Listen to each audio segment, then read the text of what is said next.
Aloha. Welcome to the Mr.G podcast. This is episode 4. Today we're going to talk a little hoops and other things because basketball is a very great analogy for life. Oh, some of you know me from my cat feeding. I feed a colony of street cats every day here in Hawaii. There's 2 million homeless cats in Hawaii, and I feed a handful of them every morning.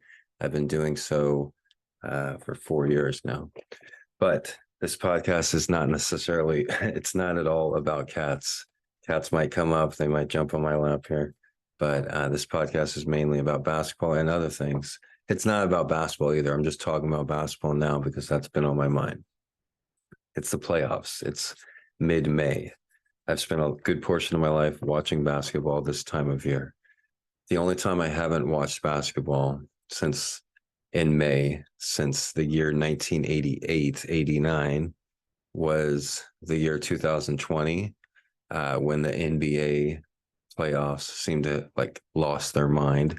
That's a whole podcast in itself. We're going to save that for another day. And it took a few years for me to start watching basketball again. I didn't watch the playoffs in 2021. I didn't watch them in 2022. This is the first year that I'm back watching the playoffs, and it's down to the final 4 teams. It's been a very exciting playoffs, one of the most exciting NBA playoffs in years. The final 4 teams in the Eastern Conference, the number 1 seed was eliminated by the number 8 seed, only the 4th time that's happened. And the Miami Heat, the number 8 seed, they're the team that eliminated the Milwaukee Bucks in the first round. That right there makes it a great playoff series. And I remember when the Denver Nuggets beat the Seattle Supersonics, becoming the first number 8 seed to knock off a number 1 seed. And there's the iconic image of Dikembe Mutombo on the floor holding the ball in celebration. And that was a great moment. One of the first, I remember when watching the NBA playoffs when I was a kid. I also remember the matchup between the number 1 and the 8 seed back in the heated Knicks Heat rivalry back in the day, when one of them were the 1 seed and the other team was the 8 seed, and the 8 seed, I think it was the Knicks, ended up knocking off the number 1 seed, the Heat. So the Heat also beat the Knicks this year in the second round, and they find themselves in the Eastern Conference playoffs. They're up 1-0 on their opponent, the Boston Celtics. The Celtics were the number 2 seed. So the Celtics were heavily favored in this series. They're playing Miami, the number 8 seed. Even during the playoffs, Miami has suffered key injuries to Tyler Hero, probably one of the best Caucasian American players in the NBA, one of the few ones, and also a injury to the former Indiana guard that his name slips my mind, but he's a great player, also from that draft, but from the draft from 10 years ago. So yeah, they're playing the Boston Celtics. They won game 1 in the Garden, which I figured that they would, even though they were underdogs. And a lot of times betting on basketball in the NBA playoffs, which I've done for 20 plus years, and I've made thousands of dollars betting on the NBA playoffs.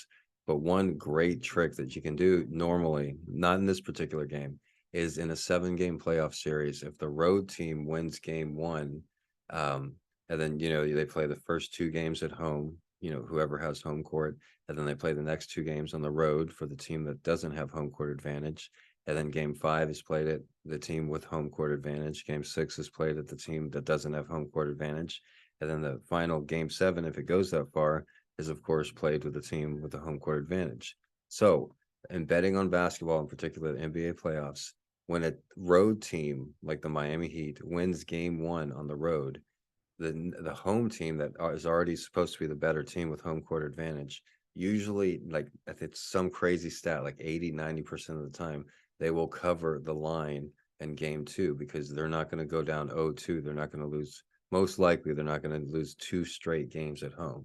So when you're betting on basketball, today's game with the Miami Heat, they already won game 1 on the road. Game 2 is also on the road in the Boston Garden.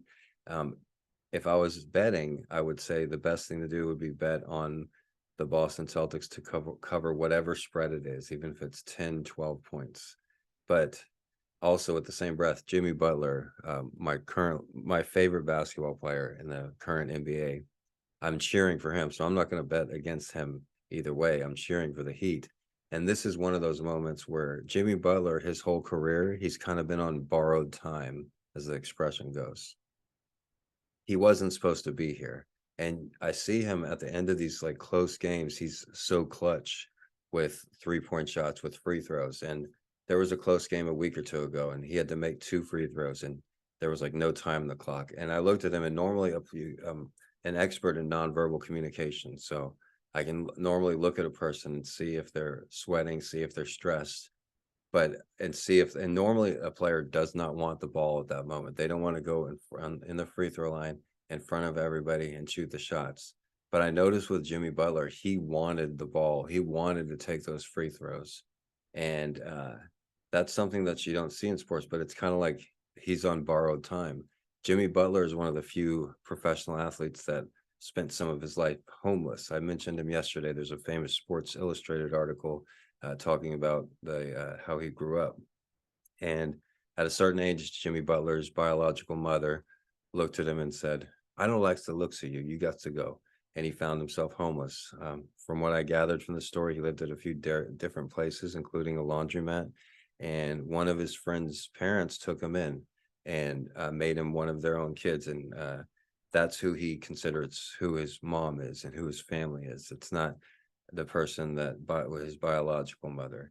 And I could really relate to that because even though I had a decent mother, she wasn't in my life growing up, in our kids' lives growing up, and our father, my supposedly biological father, didn't care for me and my brother at all, and he didn't like the looks of us either. But the Jimmy Butler story goes even further. He's the most unorthodox professional athlete I've seen, but not in a way that Antonio Brown is. He's very respectful, and like I said, his whole career he's been on borrowed time. He wasn't a star athlete in high school. He wasn't the first pick in the draft. He went to school at Marquette. He just slipped into the NBA, maybe late first round pick, and he wasn't supposed to be a superstar. He's on borrowed time, and the Heat team as well, they're kind of on borrowed time. And so this is the perfect game for them to win. If they win the first 2 games on the road, it's it would really put them in a great position to make it to the NBA Finals and be only the first or second team, I believe, to ever 8 seed ever to make it to the NBA Finals.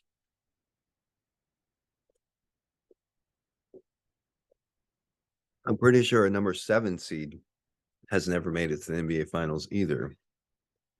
And in the Western Conference, we have the number 7 seed Los Angeles Lakers playing the number 1 seed Denver Nuggets with probably the best player in the league, Nikola Jokic, the Joker. Let's just call him the Joker. And a lot of people had picked the Lakers to win the series. Not me. I pictured Denver. I didn't even watch yesterday's game. And I barely even looked because I know Denver was going to win. Denver, in my opinion, is probably going to sweep the Lakers. The Lakers might win one game, game 3 or game 4. The refs will help them out because the refs would love to see the Lakers in the NBA Finals. If you look at the 4 teams that are remaining, 3 out of the 4 teams have been to the finals multiple times in the last few decades and longer. And the only team that hasn't is the number 1 seed, the Denver Nuggets, probably the best team out of the 4, but they're not getting respect, not even in Las Vegas. This should be Denver's year. Yeah, you look at their starting 5, they probably have the best starting 5 of any team in the NBA. And they don't get the credit they deserved. Most people believe Jokic should have won MVP. On paper, he had the best statistics, and they finished with the number 1 record. Generally, in previous years, that always meant that you were the top player on the best team was given the MVP award. This year, it's different because Jokic has won the MVP award the last 2 years, and they didn't want to give it to him a 3rd year, so they gave it to somebody else. That's basically what happened. And generally, history repeats itself, especially in sports. And when a team feels disrespected, as the Denver Nuggets, they come out full force. And I've seen this with the San Antonio Spurs. There was a few years where the Spurs won the championship. They were the number 1 seed, but totally disrespected, because they weren't their smallest market in the NBA. And out of these 4 teams, the Lakers are one of the most favorite teams in the NBA. The Celtics are one of the most favorite teams in the NBA, and the Heat are one of the most favorite teams in the NBA. Not many Denver Nuggets fans. They don't, lead the league in merchandise sales. But when a team is disrespected like that, I've seen them come out in full force. I think of the Spurs in 2014. They lost in 2013, and they wanted to see the Heat again. They lost in that incredible, memorable series versus LeBron James, Ray Allen, Chris Bosh, and Dwayne Wade of the Miami Heat versus Tony Parker, Manu Ginobili, Kawhi Leonard, and Tim Duncan on the Spurs. And Ray Allen hit an incredible three-point shot that goes down in history. And without that shot, if they don't get that offensive rebound, they probably don't win that championship. But the same teams always seem to win it. But the next year, after the Spurs lost in 2013, they came out in 2014 gangbusters. They wanted to see the Heat, and they were, not as given as much credit as they deserved. They weren't given as much press as they deserved. And then 2014, they just stormed through there and annihilated the Heat in LeBron James' last season in Miami. They lost so bad, they caused LeBron to run back to Cleveland. He was like, fuck that. We cannot beat the Spurs like that. But yeah, then that was the last championship the Spurs won. This year, I see similarities. I think the Denver Nuggets are undervalued. They're not respected. And I think they're going to sweep the Lakers. And whoever they play in the Eastern Conference, whether it's the Celtics or the Heat, they're probably going to sweep the Heat. So there's only 3 series left, including the ones that are currently going on. There's this Western Conference series between Denver and the Lakers, the Eastern Conference series between the Celtics and the Heat, and then there's the NBA Finals. And none of them are going to be exciting. There's not going to be a Game 6 or a Game 7, and maybe in the Eastern Conference, but the Nuggets are going to win in 4 or 5, a gentleman's sweep against the Lakers, and everyone's going to say how great LeBron did to get them to the Western Conference Finals. And in the Eastern Conference, I think the Heat might win in 6 or 7, but they'll be swept by the Nuggets. Nobody is beating Denver. Denver is not going to lose one more game this year. They've been disrespected enough, and Denver is going to win the NBA championship. I didn't believe this before I started watching this year, but I did think it was going to be Denver or Milwaukee. I figured one of the top number 1 seeds would falter. The ratings for the NBA have gone up this year for the first time since the pandemic. Like me, a lot of fans that were turned off in 2020 when everybody, they were just so into, political movements, and they had all these slogans printed on the back of their jerseys, and there weren't fans allowed at the game. So instead of fans in the seats, you had TV sets with people's pictures on them. Is very weird, very strange. And every single game was played in the Staples Center. So LeBron James got the Lakers basically got to play in his home game in his home arena and sleep in his own bed at his own house every night, where all the other or there was a bubble, I guess. And it's just the weirdest thing in 2020. And I'll never love the NBA like I used to because of that year. But I am talking about a podcast here, so I obviously still like it enough. The best thing about basketball is there's so many other storylines, and people that don't like sports, you can like basketball more than any other sport. American football, it's so complicated, and they wear huge helmets. It's hard to and it's hard to get somebody to like football because you're half the time you're explaining all these different things. But basketball, it's really simple. You have a goal and a ball, and you're trying to use your teammates or use your own skills of dribbling and maneuverability to get the ball into the basket, similar to soccer. It's very simple, and the player's face is right there. When you're watching a basketball game, they have the NBA crowd right there. Sometimes the players even fall into the crowd, and it's only 2.5 hours. Football games, baseball games, much longer. Basketball games are the most exciting for people that don't watch sports, and it has all the best underlining storylines as well. Like I said, we talked about Jimmy Butler this year. He used to be homeless, and he might be the illegitimate son of Michael Jordan. There's actually some Jimmy Butler doesn't know who his biological father is, and he doesn't speak to his mother anymore, from what I gather. But supposedly, Michael Jordan, and the similarities on their game and their appearance is incredible. And you're like, oh well, Michael Jordan played for the Bulls when Jimmy Butler was born, and Jimmy Butler was born in Houston, or Jimmy Butler would have been conceived in Houston. But the Chicago Bulls were actually playing the Houston Rockets on the night 9 months to the date that Jimmy Butler was born. And you saw that, and you study the pictures of them, and and the reason Jimmy Butler's mom said that she never told him who his father was is because she didn't want to ruin his famous name. So I really think that's going to come out within like the next few years or something, that Jimmy Butler, his father, is actually Michael Jordan. And you see Jimmy Butler. I mean, you see Michael Jordan. Sometimes he goes to Jimmy Butler's basketball games, and it's like, yeah, that's my legitimate son. That's my son. But I don't know. Maybe not. Maybe it's just a coincidence. But coincidences like that, when their physical appearance are so similar, and their mentality of just not being afraid and just being able to take the big shot and be in the moment, be in the spotlight, seeing that in both of their eyes, that's something that's not that common. And also that Michael Jordan just happened to be in Houston the night that Jimmy Butler was conceived. I mean, there's got to be something behind that. But that's why I love basketball. There's a lot of underlying stories. I find it very analytical. Find it basketball as an analogy for life, very similar to soccer.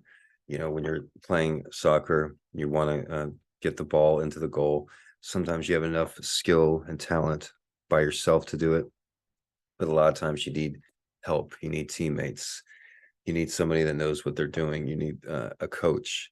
You need encouragement as far as the fans, and it corresponds to life. In life, you need help from your teachers. You need help from your family, especially if you're not able to do things on your own. I wouldn't be able to put on this podcast if I wasn't as smart as I am by myself. I would have needed help. I wouldn't have been able to write my book if I wasn't capable. And even this, I did need some help too. I received help from college professors. I received help from, writing classes that I've had, and I received help from criticism that I received. So even I did everything myself with my first book, I also received help. So just like in basketball, most of the time you can't just dribble the ball and dunk it in on somebody. You're going to have somebody throw the pass. You're going to have somebody set a pick. You're going to have to get help from somewhere. So today's broadcast, it was all about the current playoffs. I hope you enjoyed it. This was episode 4. I'm going to record me reading chapter 2 of my book here really quickly, but thanks for listening. Mr.G podcasts are available on Amazon Podcasts, Google Podcasts, Apple Podcasts, or if you're not into going all on the podcast route where you could just listen to it while you do your work, listen to it while you work out, you can also just pull up Twitter. Elon Musk announced that individuals with a blue check mark can now upload up videos up to 2 hours in length on Twitter. And he did that as a personal favor to me, knowing that I was just starting my podcast out and I needed a great platform like Twitter to just easily upload the video. So thank you, Elon. I know you're looking out for me. I convinced Elon to move to Austin too. I sent him a copy of this book right here. And Elon Musk read my book and he's like, I'm going to move to Austin. That sounds, it sounds pretty cool. Me, I'm over Austin because I lived in Austin when it was cool in the late 90s and earlier, really. But, everybody lives in Austin now and it's still got some charm, but I'm into bigger and better things. So maybe Elon Musk, you can catch up to Mr. G someday. But right now, go have your Austin experience and we'll hang out later.